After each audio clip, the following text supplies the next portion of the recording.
What's going on, everybody? Welcome back to Inside the Five. I'm Will, I'm Griff. I'm Stav.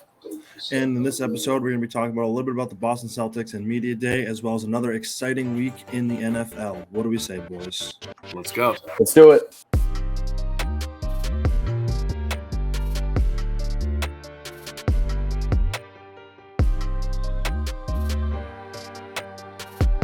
Hey guys, welcome back to Inside the Five. And unfortunately, we have to start off this podcast with some unfortunate news. Recently, Ime Udoka got suspended for the year for a relationship with a coworker, and there's a lot of speculation around that. We just wanted to address the situation. We don't really have any comments, obviously. There's nothing really to say that hasn't been said already from various people, and we don't want to speculate because no one knows. I mean, some people claim they know, but we don't want to say anything. We don't want to be stupid, and we just hope everything sorts itself out. My comment. Joe Mazzulla, my head coach. Trust the process. Fuck Brooklyn. Fuck Philly. Fuck the Knicks. Couldn't care less about the Heat. Celtics in 5. Seize up. All right. Anyways, back to the happy news. So NFL Week 3 happened, and we'll start off Thursday Night Football. Browns versus Steelers. This was a game. I really, to be honest, I can't recall it. I mean, other than George Pickens' insane catch, I don't recall anything that happened in this game. And George Pickens, he had a great catch, but he also only had 3 receptions. And this was, I'm not gonna lie. So I had a player prop bet. I had 2 different bets. One was a straight bet. One was a parlay. My parlay missed by, I just needed Mitch Trubisky to throw an interception. That sounded like a lock, in my opinion. It was negative odds. Mitch Trubisky stinks. It's almost Kenny Pickett time. First time I've ever bet anyone to actually throw an interception, because who does that? But my other bet was just anytime touchdown, George Pickens. I thought this was it. I thought this was his one shining moment. My player prop bet should have been George Pickens' insane one-hand catch. That wasn't an option. But I think this is the start of him. I really do. This is a podcast that has believed in that guy since he was drafted, since we saw his draft day photo. So I think that catch was just a start. He's a guy that even when he doesn't look open, he's so big and physical that he goes up, he makes those plays, and that's exactly what the Steelers need, because Claypool, even though he has the size, I feel like just can't do what George Pickens is going to have the ability to do. So I like what I saw, even though he had 3 receptions. But that's not the team that won this game. The team that won this game was led by Jacoby Brissett. So now the Browns sitting at 2-1, and we know who's coming back week 11, Will. We're in a pretty tough division, and we're going to talk about the Bengals soon. But do we think that Cleveland can still sneak into a wild card spot, Will? I mean, they could potentially be one of those third teams, depending on how, obviously, the AFC shapes up. I mean, they're in a very tough division. Amari Cooper showed out on Thursday night for them. He's been playing well the past couple of weeks, so that's always a good sign to see that, especially since they have Jacoby Brissett throwing the ball to him. So if they can get by, possibly stay maybe 1 or 2 games above or under 500, I feel like they're in a good position. I feel like they have enough momentum for the rest of the year. I mean, I feel like they can definitely do it. Maybe not momentum is not the right word, but they have enough will to probably get themselves to around 500 or above or under, like I said before Deshaun comes back. I mean, the Browns are such an interesting team because they should be 3-0 right now. I mean, they blew that lead against the Jets. And if they were 3-0 right now, I feel like the narrative around this team would be a lot different. A lot more people would be taking them seriously, especially because, we like we just said, we know who's coming back. And this offense is clicking. Jacoby Brissett looks like he can get the job done. I think we talked about this last episode. He's a guy who is just going to do his thing. He's not going to win you games, but he's not going to lose you games, and that's exactly who the Cleveland Browns need at quarterback right now.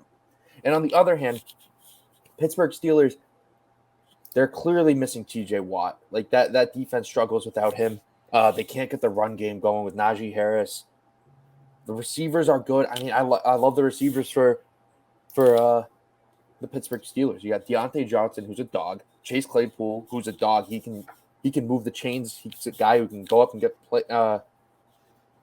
make the contested catches. And you also have, obviously, George Pickens, a rookie receiver who's getting underutilized. And obviously, you have Pat Fryermuth. Like, that offense can move the sticks.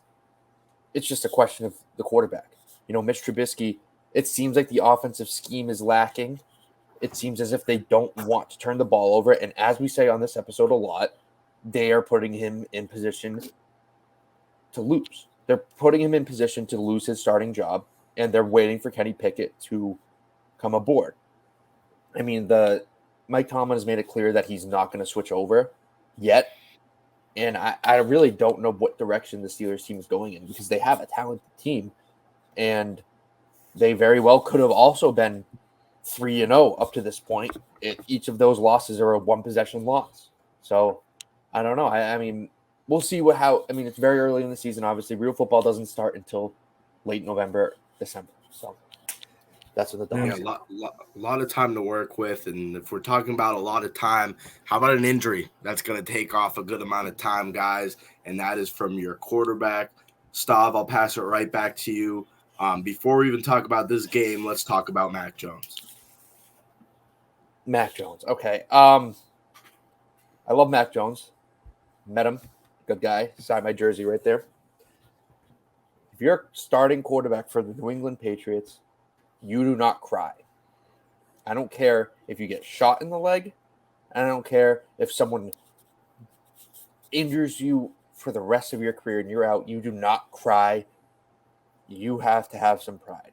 That's not a good look. I hate seeing that picture of him crying, getting carried off the field into the locker room. And he was screaming for a solid 15 minutes. Like, from the time that he got injured on the field to the time that they were carrying him off the field, he was just screaming the entire time. Like, I don't know. I'm pissed off. I think that was a very winnable game, and the Patriots shot themselves in the foot way too much. And this season is going to be a rocky ride, especially if we don't have our starting quarterback. We have to put in Brian Hoyer to go into Lambeau Field next week and face the Green Bay Packers. Will, what do you think? Obviously, you don't like to see your starting quarterback go down. 1, 2, you don't like to see him crying about an injury. I don't think we know the severity of the injury just yet. I believe I haven't seen anything today yet. The other thing is, it definitely a winnable game. We definitely, like you said, shot ourselves in the foot too many times. But it was an impressive game, I would say, from the Pats being able to keep up with the Ravens for the most part. Obviously, at the end of the game, the Ravens just came at us, I think they scored twice unanswered at the end to get their separation to win this game. Might have been 3 times. I don't remember exactly. But now we have Brian Hoyer going into Lambeau, which that's a loss. Like, until we know what happens to Mac Jones, I feel like we're not going to win a single game. I don't think Brian Hoyer can win a single game for us. But I do like the fact that you said, Will, about this game, that this is an impressive loss, because it is. You put up 26 points. Mac Jones didn't throw for any touchdowns. He ran for one. You had 3 touchdowns on the ground in total, one by Ramondre Stevenson, one from Damian Harris. Then, of course, Mac Jones found his way in there, hit the gritty and all that fun stuff. But that's exactly what New England Patriots football is. Putting up 26 points against a tough Ravens team is something that not a lot of teams are going to do this year. And I really wasn't expecting the Patriots to do that. I did love the over in this game, but strictly from the Baltimore side. Mac Jones looked shaky at times, which he has throughout the early part of this year. Lamar Jackson has just been special, and he's going to continue to be special. He had 218 in the air. He had 107 on the ground. He had 5 total touchdowns. He loves to carve up Bill Belichick. He's Bill Belichick's kryptonite. I really think that he is the one person that I want to say there was a game or maybe a couple years ago where Bill locked him up. But other than that, I feel like this is the guy that can really not end Bill Belichick's career, but I don't know if he'll ever lose to Bill Belichick again. I'm just going to say it. He's the best quarterback in the league right now. Yeah, Lamar Jackson is just awesome. Like, I literally can't say anything bad about Lamar right now. I mean, he had that one interception, but it was on 3rd and 15. He just tried to make a To play. Jonathan Jones. Yeah, like that wasn't. I mean, it was a bad throw, but it's 3rd and 15. Whatever, you're going to punt either way. So, 5 total touchdowns, 2 of them to Mark Andrews. That offense was awesome. I mean, the Patriots. I thought the Patriots defense played well. I thought the Patriots defense did their job. The offense didn't put them in position to win that game at all, especially with the 4 turnovers. You can't have that happen. But Lamar is just sick. Like, his rushing ability, his ability to just extend plays, make throws. I don't know what the Ravens were thinking when they didn't want to extend him. Now his price is just like through the roof. He's going to win MVP this year. He's on pace to win MVP, and he deserves it. I think that people kind of forgot how good Lamar Jackson is, and he's electric. I think you need to put him back in that A tier of quarterbacks right now with him, Josh Allen, and Patrick Mahomes, and then the rest of the league. Herbert. Yeah, my bad. I forgot about him. But you know what I mean? I think that Lamar is just one of those dogs, and I'm excited to see what he does for the rest of his career. And especially this year. Now, this is a year where when we were talking about our predictions, I've been saying this is the year to do it. Even though they may not have the best receiving core, I was expecting Rashad Bateman to step up. He's filled into that role. He didn't have a great game against New England, but his week 1 and 2 were something special. And if he can continue to do that, he's going to be their wide receiver 1. And that's good enough for an offense that's carried by Lamar Jackson and Mark Andrews. And then on the defensive side of the ball, they still have all of their pieces. They have corners. They have pretty much a name at every level of defense, which is exactly what you want in the NFL. And they're going to prove a lot of things this year, and they're going to be a pretty special team. They showed it by going into Gillette and beating the Patriots, and that's kind of the first game, in my opinion, to open eyes more than they were already open, because everybody knows the Ravens are good. The AFC North at the start of the season is wide open for them to take it, and they've just done that. They've taken the AFC North when it was kind of maybe it would be the Bengals because, they were in the Super Bowl last year. Could be the Browns before Deshaun Watson was out 11 games, and I know the Browns are still at a good record. The Steelers are completely gone to shit. And the last thing I want to say about the Steelers is we've been talking about how Mitch Trubisky has been kind of set up for failure. I don't think we're going to see Kenny Pickett till at least halfway through the season. I just want to say that. I was going to say he might come against the game against the Saints. I think the earliest. He's going to come in the game against the Saints. So sorry, you cut out there for a second. but this AFC North is, I mean, just completely for the Ravens to take it. The only reason that they wouldn't win it would it being their fault. That wasn't right English, but the only reason that they wouldn't win the AFC North is because of themselves. So this is the year to do it. I've been saying it. The Ravens look great in this game, and I'm expecting that to carry over. Oh, and the final thing, I'm going to go through this episode, I think, and just say teams that should be 3-0 or 0-3, vice versa, whatever you want to call it. This is a team that should be 3-0. Their only loss obviously came last week against the Dolphins, where they blew a huge lead, and that was self-inflicted. So we'll see how this team is going forward, but I love the Ravens. I absolutely do. And speaking of the undefeated teams, we got the Miami Dolphins versus the Buffalo Bills. And the Dolphins, in a huge upset, in my opinion. I mean, we all picked the Bills to win this game.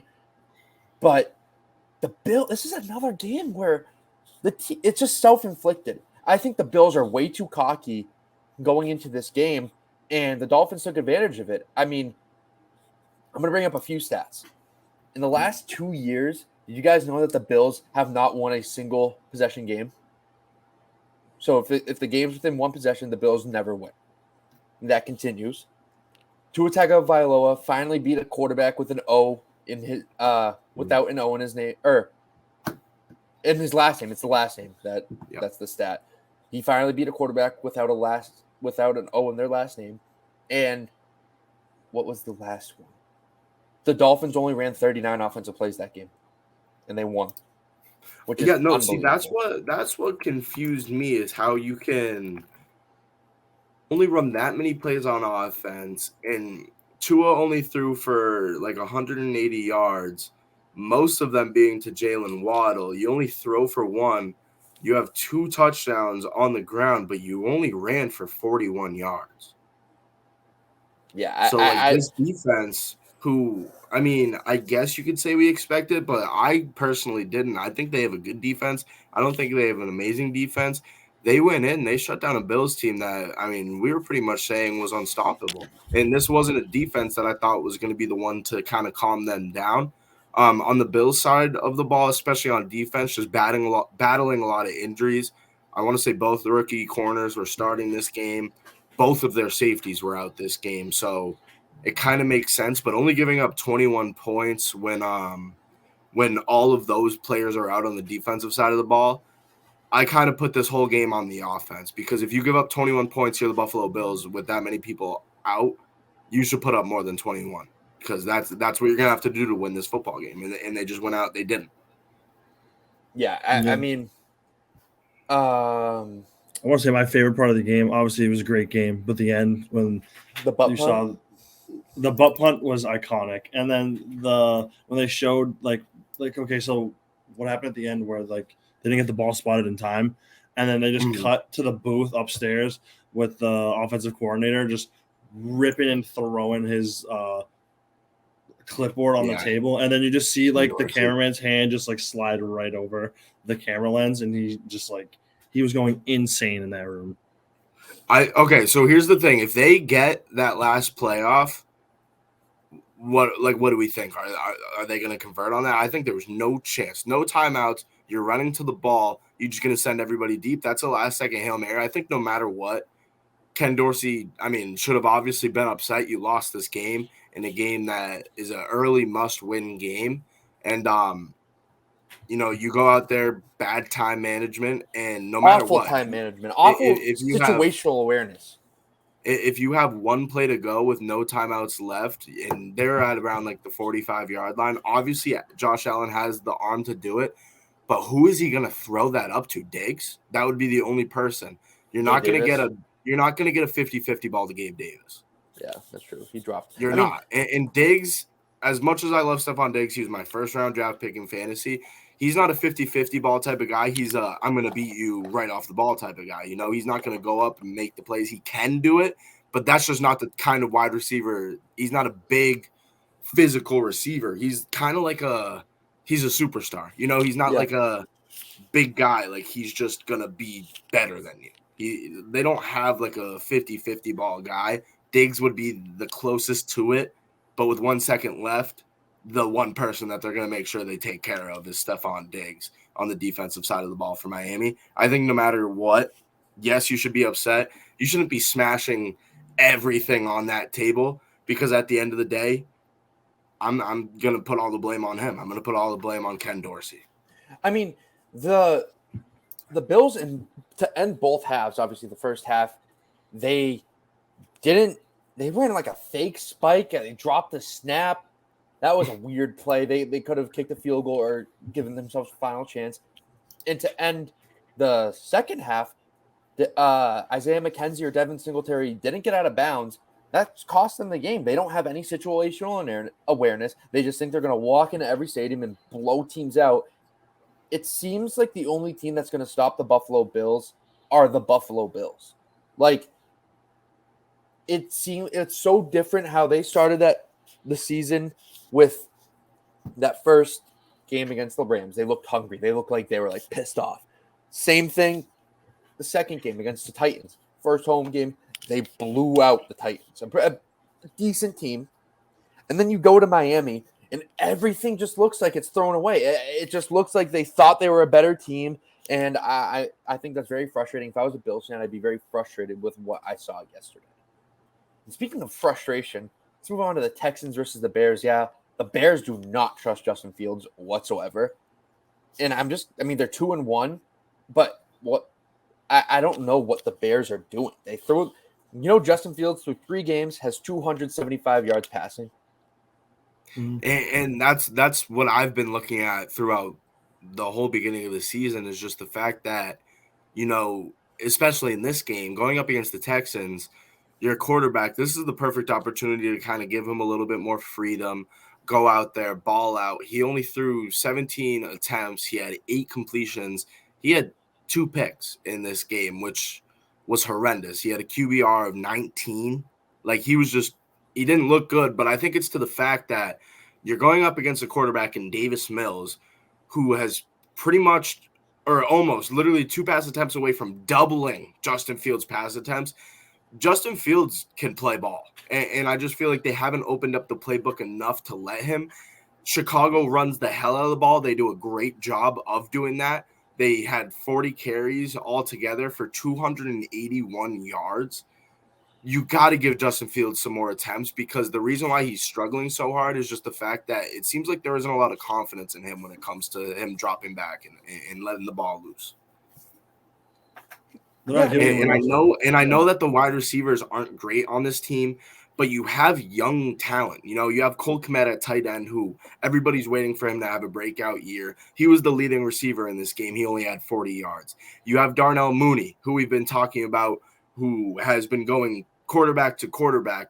These QBs have been terrible. Darnell Mooney is one of the greatest route runners in this league right now, according to everybody. We've been seeing it on Instagram, him wide open, throwing his hand up, but the quarterback isn't there to give it to him.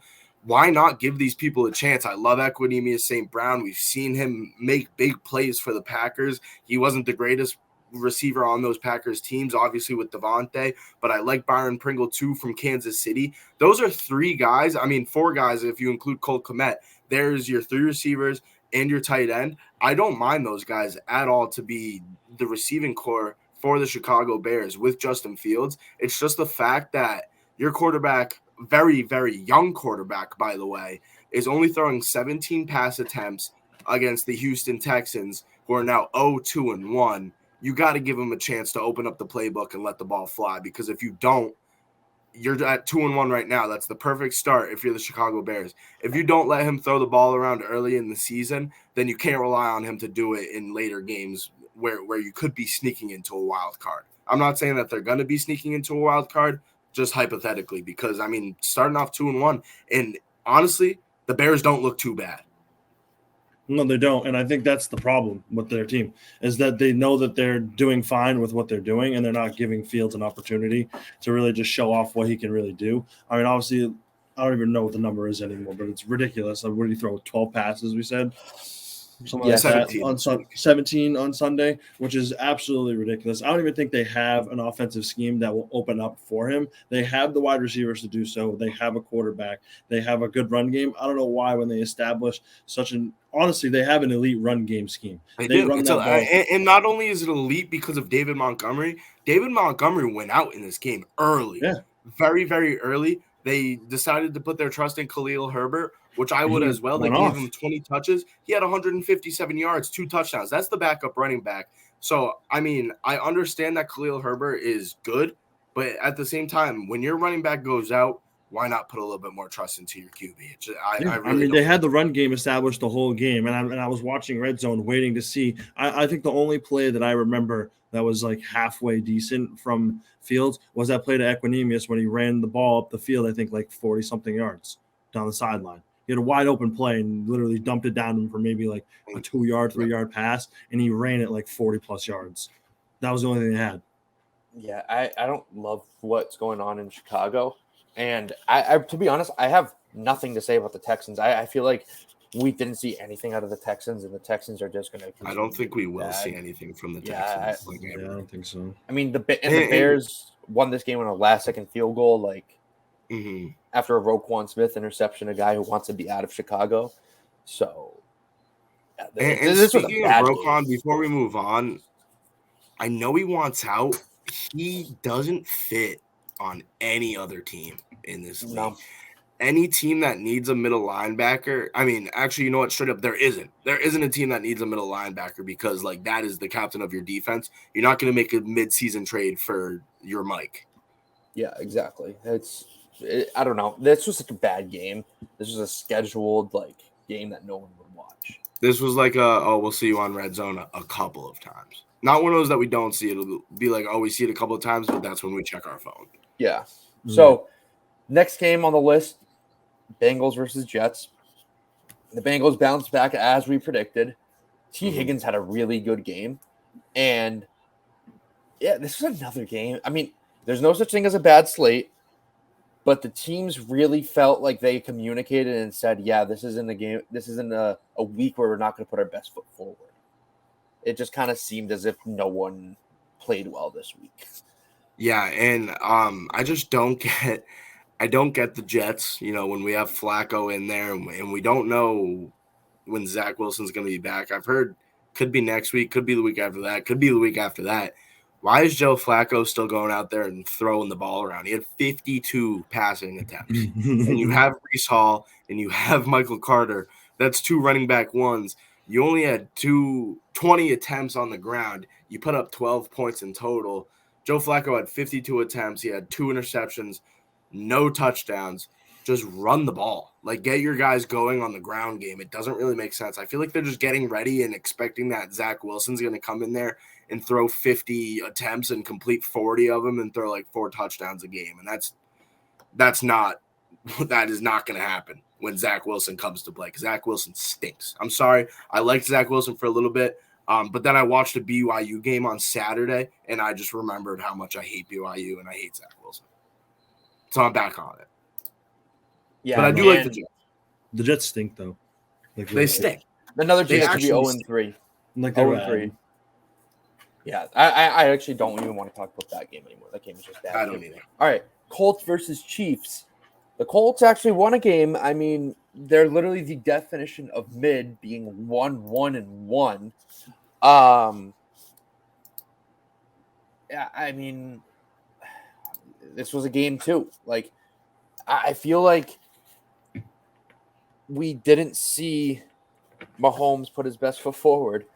He had an interception, threw for only 1 touchdown. Matty Ice actually had a decent game, and backup tight end Jelani Woods. This dude's huge. I don't know if you guys saw him. He's like 6'6", 6'7". He's an animal. 2 touchdowns on 2 receptions, so good for him. I mean, congrats to the Colts on their first win against a really good Chiefs team. I guess they found their red zone target. I don't know. I've actually never heard of Jelani Woods, but you're right. 2 receptions, 13 yards, 2 touchdowns, and his longest was 12 yards. So one of them was just on the goal line. But the only thing I want to say about this game was during the post-game press conference, post-game on-field interview. Matt Ryan might have had one of the all-time like corniest quotes of all time. Like, I would have expected someone like Russell Wilson to say when he said, this isn't a direct quote, this is just what I remember from Sunday. He was like, we need to tighten up, but we can't be uptight. What does that even mean? Like, are your teammates like being like mean? Are they like assholes? Like, that makes 0 sense when it comes to talking about a football team. Yeah, I don't know. That whole game really just didn't make sense. I mean, I'd love to see Mahomes throw that pick that finally got called a pick. I feel like every time he throws a pick, I mean, we talked about this last episode, but every time he throws a pick, there's always a flag or some BS happens where it just doesn't count as a pick for some reason, and it was a shitty pick, to be honest. So yeah, I didn't see that fake punt. It was bad. It does like they talked about it on PMT today. You have Patrick Mahomes and Travis Kelce. Why have your holder throw it to your backup tight end? Like, that was like the weirdest play I think I've ever seen. Like, it's the same thing as we said. See that Tommy Townsend as an attempt. Like, it was bad, but it's like what we said about the Bills. They're trying too hard. Just like stick with the basics. And it looked like the Chiefs were trying to get too complex because they felt the Colts were way under their level, which, to be fair, they're not like completely wrong. But like, this is a game where the Colts can come in and just like take advantage and have a good week. Yeah. So and that's what they did. They did. I mean, it was a good week for the AFC South.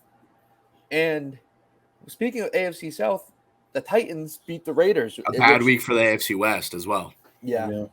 Bad week for the AFC West. Very bad week for the AFC West. The Raiders fall to 0-3, which no one really predicted. I thought the Raiders would be a pretty good team. Actually, I think I had them finishing last in this division. I had them third. Third or last, yeah. I mean, I think we're all kind of consistent with that. But Josh McDaniels, he's doing the same thing he was doing in Denver when he was the head coach of them 10 years ago, whenever it was. Was he Tebow's coach? Yes. That's what I thought. Where he has talented receivers, but he never utilizes them. What Mac Hollins should not be getting all these receptions and like you have Devontae Adams and you have Hunter Renfrow and Darren Waller. What the hell are you doing? I mean, Devontae Adams had 5 receptions. That he's the best receiver in the NFL. Like, give him the ball and let him work. And you have a talented back in Josh Jacobs, yet Brandon Bolden is seeing 40% of the shares in the backfield. What's the deal with that? I don't understand what McDaniels is doing, and I'm getting frustrated as if he's the Patriots offensive coordinator because it's what we've seen. We don't utilize talented players. So, I don't. I mean, Derrick Henry had a bounce back week, good for the Titans, but this is more of a Raiders loss. The Raiders had a chance to tie it at the end, but they lost.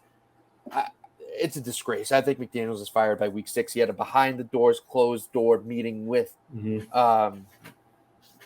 Mark Davis, and that couldn't have been pretty. So if you have a meeting with that guy, that's just not a good sight. But I don't know what the Raiders are going to do. The Raiders suck. They genuinely just suck. I don't like. I was watching. Obviously, I was watching Red Zone the whole day, and they showed the highlight, and they ran like the most Patriots-esque play possible. Everyone knows what we're talking about. The play where they like pass it to the left, and then they like screen it over like a lateral over to the right, and they just ran the ball upfield. Like, what are they doing? Like they were like, I think it was like 3rd down when they ran it too. And I was just like, what possibly made you come up with this idea to run like a 3rd and 15? Yeah. They're running like the worst possible plays the whole game, and also Carr looked like shit too. And that's it's weird because you kind of this year going into this year, it's like what level is Carr? I kind of compare Carr to like what we saw in Joe Flacco like a long time ago, even before they even won their Super Bowl. Like Derek Carr really isn't that special. You have playmakers on this team like Stav brought up. So stop trying to let him do everything. Like you said with giving the ball to Mac Hollins. Just feed Devontae, feed Renfrow, feed Waller. You have enough targets to give the ball to, hand the ball off to Josh Jacobs more than 13 times in a game, and they're going to be just fine. But they just, like, coaches nowadays just don't know, like, that sometimes simple is just the way to go. Like, people are trying too hard. Oh, I have some breaking news on Mac Jones. The team speculates that it's a significant tear, which the team would be surprised if Mac Jones avoids surgery, and they don't know how they're going to play it. But they're expecting him to eventually return this season. So that's such a backwards. If he's out for more than 8 weeks. Is it Hoyer or is it Zappy? They're saying that the speculation is Brian Hoyer is going to be the starter next week. All right. Well, either way, honestly, that's a lose-lose for you guys. I'm going to be honest. Also, how do you report that they don't think he's going to make? They'll say that he's probably going to have surgery, but he won't be out for the season. They said it's like very rare. The surgery it will just speed up the process of healing. But also another random quote that I just saw, which is pretty funny. When Jason Tatum was asked how he found out about Ime Udoka, he's like, shit on Twitter like everybody else. But all right. Yeah, anyways, classic. Back to what we were talking about. Continue. Sorry for the interruption. Okay, let's move on to the next game. We have a big NFC East matchup. We have the Commanders. We got the Eagles. We have my lock of the week. Eagles -6.5. I did it. We're back. I told everybody on this last episode that I promise you this will hit. It sounded way too good to be true.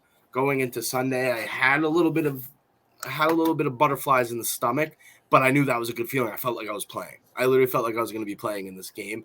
The Eagles went out. They did their thing. Jalen Hurts looks awesome. The Eagles are at 3-0. May I add, 3-0, an undefeated team in the NFC East. Straight up, the Eagles are going to win the NFC East. The Eagles are going to the Super Bowl. I'm saying it. They're going to be that team. They're going to be that team. I was high on the Eagles when we did our preseason predictions. Love the Eagles. I love the Eagles so much. Absolute dog on Sunday. That touchdown was awesome. The play that got him down to the red zone was ridiculous too. That was probably the 2 most insane catches I think I've seen. We've had a crazy week of catches this week. And that just game was nuts. I don't know. The Who had Eagles that looked other legit. catch? It was With wait. Goddard, no. I don't. No, because it was Marquise Callaway. We'll talk about it. I love the Eagles too. I mean, this team is awesome. Jalen Hurts is really shutting up a lot of the doubters who questioned his arm. And he threw for over 300 yards again. He threw for 3 touchdowns. 340. He's a dog. I mean, he's another guy who we could consider for MVP if he keeps it up. It might be him and Lamar. And Devonta Smith and A.J. Brown are making their case for best receiving duo in the league. Each week we've seen something out of all three. Besides week 1, where Smith really didn't do much, but then weeks 2 and 3. But A.J. Brown was insane. Yeah, A.J. Brown went nuts week 1. And week 2, they both went nuts. And last week, both went nuts. I think A.J. Brown also caught a touchdown, and Smith had – did he catch 2 or did he only have 1? I think Smith caught 2, right? He had 1. He had 1. Dallas Goddard had the 3rd. Yes, that's right. I'm sorry. So, yeah, this team is good. This team can sling it around. They can also ground and pound. A lot of people doubted Jalen Hurts. A lot of people said that he's not a good fantasy quarterback because he's going to be in a run-heavy offense and all this stuff. And he's like, screw that. I'm throwing for 300 yards and 3 touchdowns every single week. No, you're very right. And I like this defense too, Stubb. I like this team as a whole. A team that, I mean, you're not really expecting much from them because it's like you have a young quarterback. Let's see what Hurts can in a full year. Now, this is his 3rd year now, going into year 3? Yes. Yeah, so, I mean, this is the perfect time to see him sprout into a young star in this league. I'm expecting a Pro Bowl from him, and I can't wait to see this team when everything is going for them. You know, I want to see this rushing game get going a little bit more. We saw Miles Sanders only get about 50 yards, but we know he's a back that can get about 80, 90, maybe even 100 yards a game. The defense is awesome. I love C.J. Gardner-Johnson over from New Orleans. Avonte Maddox gets it done. They have Fletcher Cox still on the D-line. They have names, you know. They have people on this defensive side of the field that can go out, make plays, make big stops, put the ball in the hands of Hurts and just get it done. And that's exactly what they're doing. I think they're going to continue to do that. And as I've been saying about a few of these divisions in this league, this division is goes for the taking. Rush being it for the Giants. Yeah, I mean, 100%. Love the Eagles. Commanders suck, dude. They're so bad. I hate the Commanders. I hate Carson Wentz. I don't know why I started him in fantasy. I mean, Dak Prescott's hurt, so I don't really have a starter. I took a chance on Carson Wentz because I just figured, yeah, they're going to be down a lot. Maybe he'll throw for some yards. No, he sucks. He stinks. I think there was a point in time in the 2nd or 3rd quarter where the Commanders only had like -5 yards of total offense. They stink. I hate the Commanders. I hate Carson Wentz. That team is awful. Get Terry McLaurin an actual quarterback, or he's going to demand a trade to the New England Patriots. So, yeah, I mean, next game on the list, we got the Lions and the Vikings. I like the Lions. To be honest, I like the Lions. I know they're the Hard Knocks team, and everyone usually overvalues the Hard Knocks team, but they've been competitive in 3 games, and obviously they beat the Commanders. And they were very competitive against the Eagles, and they were very competitive this week against a pretty good Vikings team that was looking for a bounce-back win. They lost this game on a late touchdown by KJ Osborne, but they shut down Justin Jefferson. And we kind of said something about good losses. This is a good loss for the Lions in a way, proving that you can compete in your own division. So they shut down the one Justin. thing I want to add before I hand it to Will, because this is lock of the week. First off, Will, congrats. Thank you. I'm pretty sure he's frozen, but Yeah. I'm going to continue what he said. Congratulations on your lock of the week. And, yeah, I think you're in first place for the lock of the week. Solo possession. Griff, you were just completely cut out for that. Frozen. Will, I actually heard everything that Stav said, so Okay. yes, congratulations. The one thing I want to add before I pass it off to you, this is the first game I've ever seen Jeffrey Okudah actually do what we all thought he was going to do. That's what I was about to interrupt Stav with when he said Justin Jefferson. Was Jeff Okudah's been locking down the best wide receivers in the league. First week he locked down Terry McLaurin for no catches, locked down Devonta Smith, and he locked down Justin Jefferson this week. I mean, so far it's pretty impressive. So we love to see and that. I love Okudah. I really wanted him to be successful. He's the 3rd pick in the draft, and at corner that is very rare. We've been seeing a few corners go top 10, and Okuda was kind of the beginning of that hype train. So he's someone I wanted to see pan out. He's a tall corner. He's kind of reminiscent, or Sauce Gardner is kind of reminiscent of him, where tall corner that, can play physical, can run with you, can do everything. So I'm excited to see what he can do, and he's been special throughout the first couple of games. This Lions team is very impressive. Obviously, like you guys said, it's a good loss for them, but I expect them to still be pretty competitive throughout the season. They might be able to squeeze in somewhere. Who knows? Yeah, I think the NFC is so open that anything can happen. I think the NFC is very weak, particularly. There's no clear standout. Right now the Eagles are, but that very well could change. I love the Eagles, like we just said. It's like a mix. Yeah, after the Eagles right now, no one really stands out. Even the good teams that we predicted would be very good this year, like the Packers, the 49ers, the Bucks, they haven't really been strong to this point. So who knows who's going to fill in the rest of the wild card spots in that playoff. It's an early season, and the Lions look pretty good as of right now, although they stand at 1 and 2. Mm-hmm. So the next game on our list, we have the Saints versus the Panthers. The Panthers got their first win. This game was another game that was kind of a snooze fest. New Orleans had way too many turnovers. What was that? I said I think I picked the Panthers to win this game. You did. Yeah, I think I'll go through the Excel sheet at the end and kind of go through the winners and whatnot of this week. But there's way too many turnovers from New Orleans. Chris Olave actually did play very well. A guy who I did want to talk about. He had over 150 yards receiving on, I think, 9 receptions. That offense is good. They just need to kind of put it together. CMC had over 100 yards rushing for the Panthers, which is what you need out of him. And this is a decent game for Baker, I guess. And, Will, you have any comments about this game? Obviously, this is one of those games that we didn't really see too much of. But I was actually kind of hyped because I think I kind of expected the Panthers. Well, I said the Panthers were going to have a decent week. They were going to kind of put things together. It didn't really look like they put too much together, but they did enough to beat the Saints team, who is honestly pretty questionable after, I would say, a decent week 1, and then they started falling off right after that. Mm-hmm. Griff, you have any comments about the Saints versus Panthers? Straight up Saints folded. This is an embarrassing loss, but at the same time, the Panthers had to win a game at some point. Why not make it a divisional opponent? Really, the only bright spot of this game was just the fact that Marquise Callaway came down with that ball.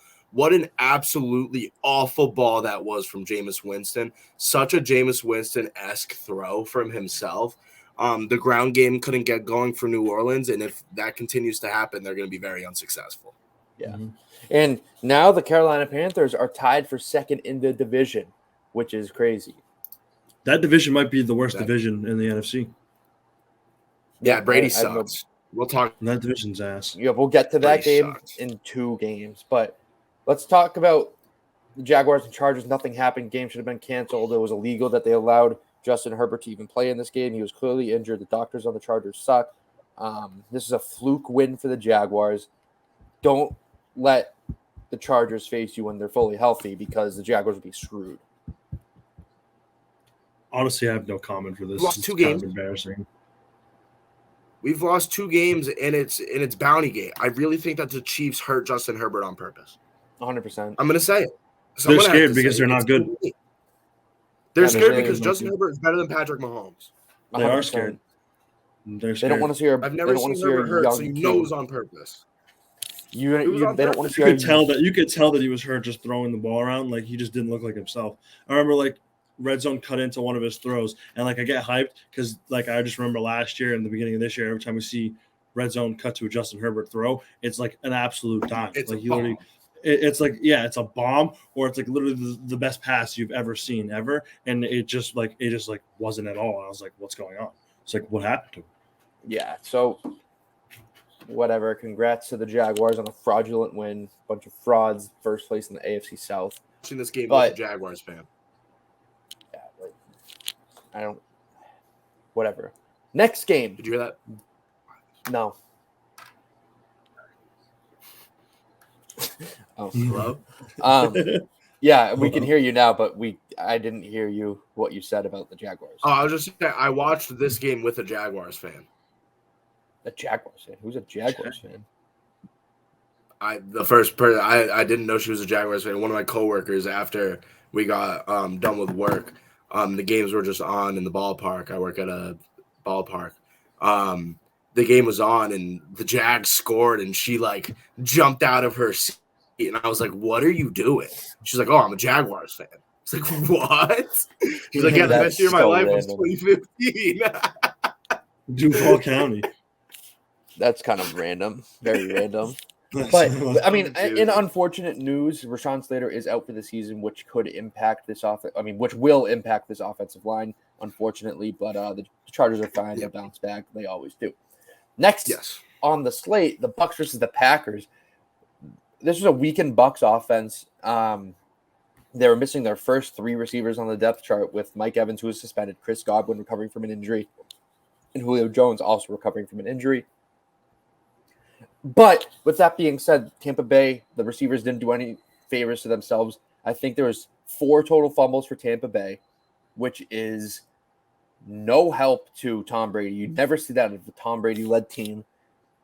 And Tom Brady looks so frustrated. He should have just stayed retired. He looks more miserable right now on that Bucs sideline than he did in 2019 when things started this tail off for that Patriots team. Yeah, no, I think even if they had all 3 of their wide receivers, they still would have lost this game. I think really would have mattered. They just don't look put together at all as a team. They're an absolute mess offensively. Defensively, I mean, that's very questionable. I want to say, honestly, even though the Packers didn't really look amazing, their offense is kind of shaping up a little bit. Their wide receivers are catching balls. I mean, Aaron Rodgers is throwing the ball around. Is that Luke Cornett? Yeah, it went from Jason. It went to screen. Jason Tatum to Luke Cornett. Oh, our number 1 and our number 2 option on offense this year. Yeah. All right. Sorry about Watch that. the YouTube to see Luke Cornett on Media Day. But yeah, no, I don't even know what to say anymore. This game was, out of the last 3 games we're going to talk about, this is probably the least ass game, but it's still ass.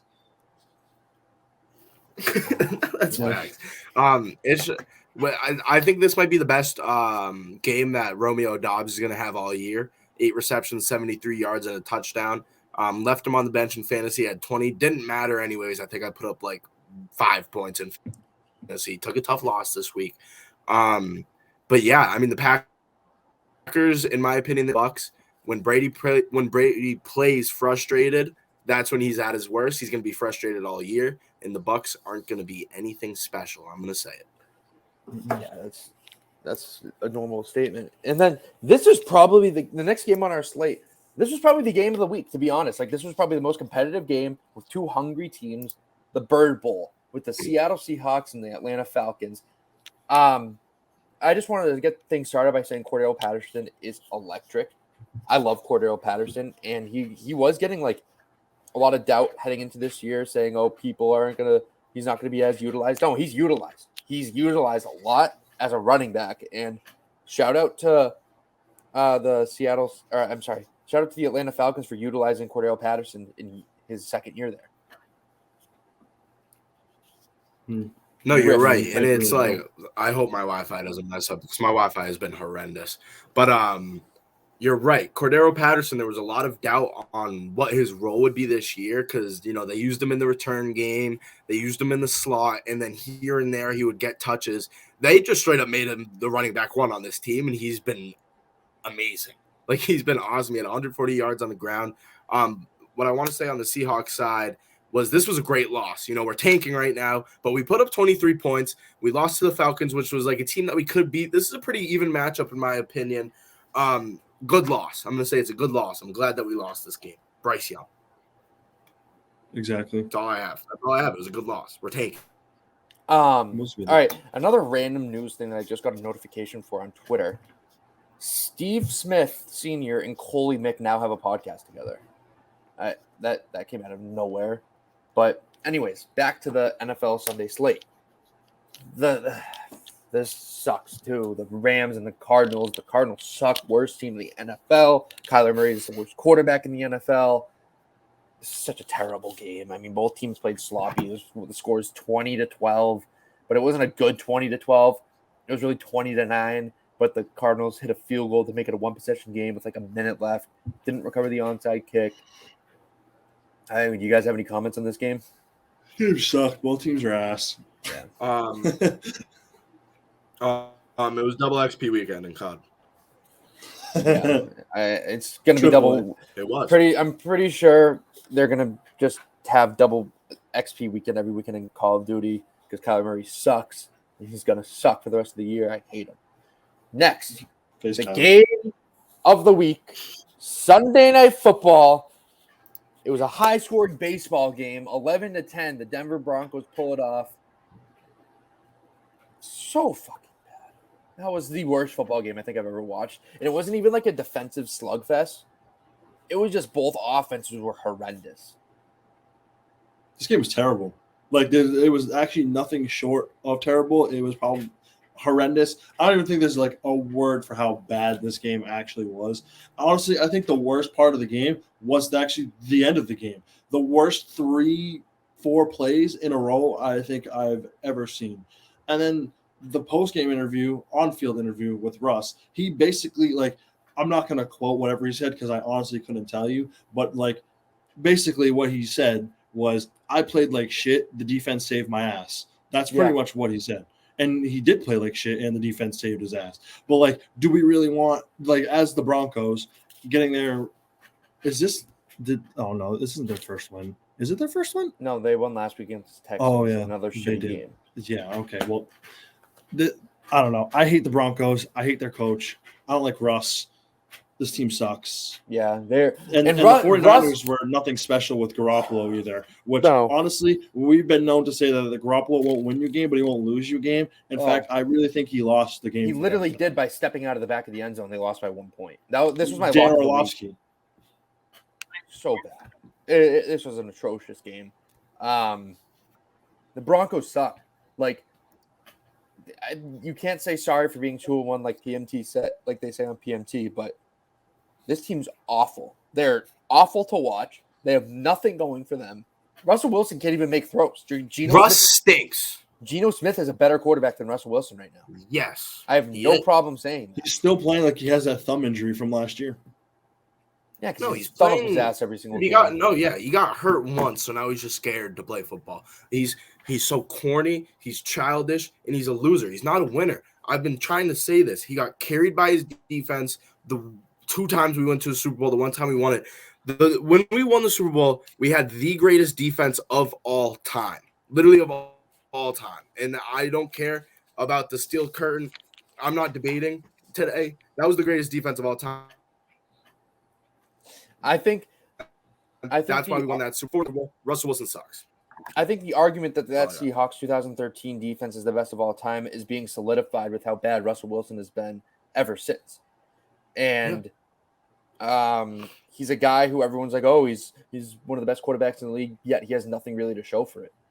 And we're seeing that now out of this Pete Carroll offense, he struggles bad. And Nathaniel Hackett is a bad coach. Jerry Jeudy sucks.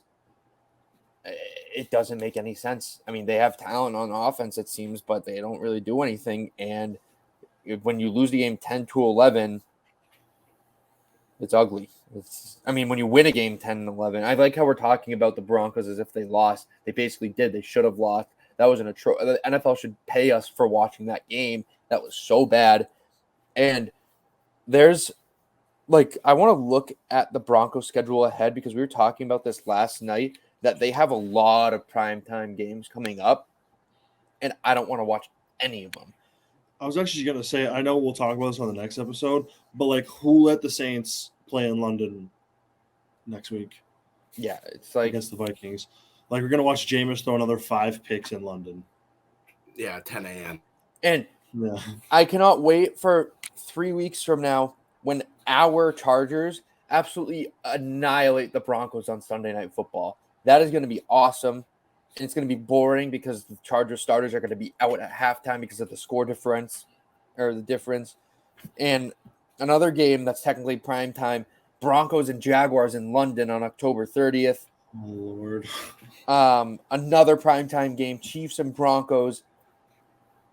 It's another ugly game. So the Broncos have way too many primetime games, and they probably will win 5 games this year. They're like the Lakers of the NFL. Yeah. Even worse. I'd rather watch the Lakers I like than the Broncos. At least the Lakers are funny when they lose, but the Broncos just not funny. They just ruin my night. That's all they do. Just be mean and ruin my night.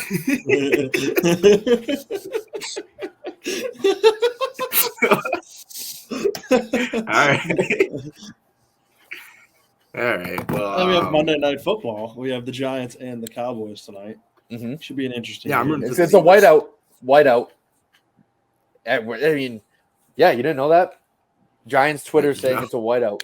So I didn't know that. No. What? Yeah, it's a whiteout. They're wearing the all-white throwback uniforms, and the entire stadium is going to be wearing white. I like that. Okay, Penn so State that's actually cool. So yeah, I guess I'm gonna stick with my Cowboys though. I like the over. I do too.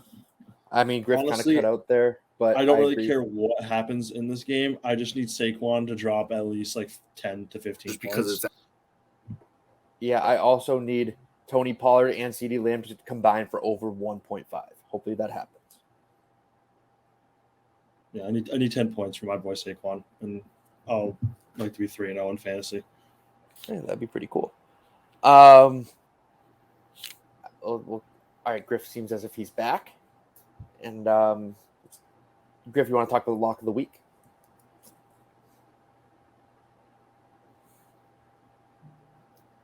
Griff doesn't seem as if he can hear us, but I'm here. Okay, there Every we go. single time I talk, my Wi-Fi goes out. We're on to lock of the week if you want to talk about your lock. Oh yeah. 0-2. I'm gonna say this as quickly as possible before my Wi-Fi just goes out again because every time I speak, they're just going against me today. But started off 0-2. I told you guys I was gonna send you guys a heater. That's exactly what I did. When I tell you I'm gonna deliver, I will deliver. That's what I did. I'm no longer solely in last place. Not a bad thing that you're with me, Stav, but I just needed that for my own mentals. We're back. I'm back. Yeah, Will, congrats on first place right now. And remember, boys, lock of the Don't week. lose next week. No, lock don't of lose the next week. week. Lock of the week means that Will buys a jersey. Remember, that's the outcome. If whatever happens in lock of the week, Will is getting a jersey. And I also want to talk about the percentages overall from our predictions from week 3. Griff on a heater right now. Bounce back. For the right out or for the straight up winner, Griff is 100% going to win this week. Bounce back. Unless we no, I'm sorry. I just jinxed you, Griff. No. I apologize. We all have Dallas. Yeah, you won. We all have Dallas tonight. So if Dallas wins, Griff will be at, I just want to see the percentages.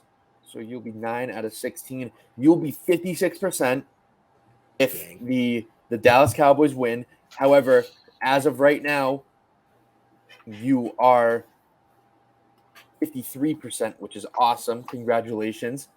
And Will and I are tied at 47%. So Will and I will be tied after this week. However, for over-unders, it's a different story. I won over-unders, me, with 40%. Will with 33%. As of right now, we still have tonight. And Griff with a measly 20%. So you didn't need to throw measly in there. Well, I need to get all the moral victories I can because my lock of the week didn't hit, and I went under 50% for the first time all season. I'm going to come back and guarantee that I'm getting at least 35%. We kind of threw it in last minute in the last episode. I'm going to be ready to go. I'm going to be ready. 100%. And on next episode, instead of just doing straight up money line, we kind of talked about it last episode, just like in the middle of it, we were planning. We're going to do spread. So we're going to do spread and we're going to do over under, which is going to be electric. This is like, we're not a gambling show, but this is like peak. This is a gambling show. It's a gambling show without actually putting money on it. Except I do want to say, even though I went 20% my over under, my like real lock of the week, the only bet that I actually placed this weekend other than Philadelphia Eagles -6.5, because obviously that was the lock of the century, was the under in Sunday Night Football. Yep. So I was positive. This week. I made money. I love to see wasn't. it. I got smoked We this love week to see again. We love to see You're betting this. again? Well, my roommate and I split some things, Okay. All right. That's so fair. That's fair. I'm not Yeah. solely doing it. It's some stupid stuff too. Like if I like took another 5 minutes to think about it, I wouldn't bet it. But this was so. I've been doing like, okay, I think this team's gonna win, so I take the other team, and I've been hitting. So we want to know what's crazy. I was just like peeking around on the site, and a parlay of Jimmy G anytime rushing touchdown and Russell Wilson anytime rushing touchdown, $7 to win 1,000. So I had to do that. And it didn't happen. Not even close.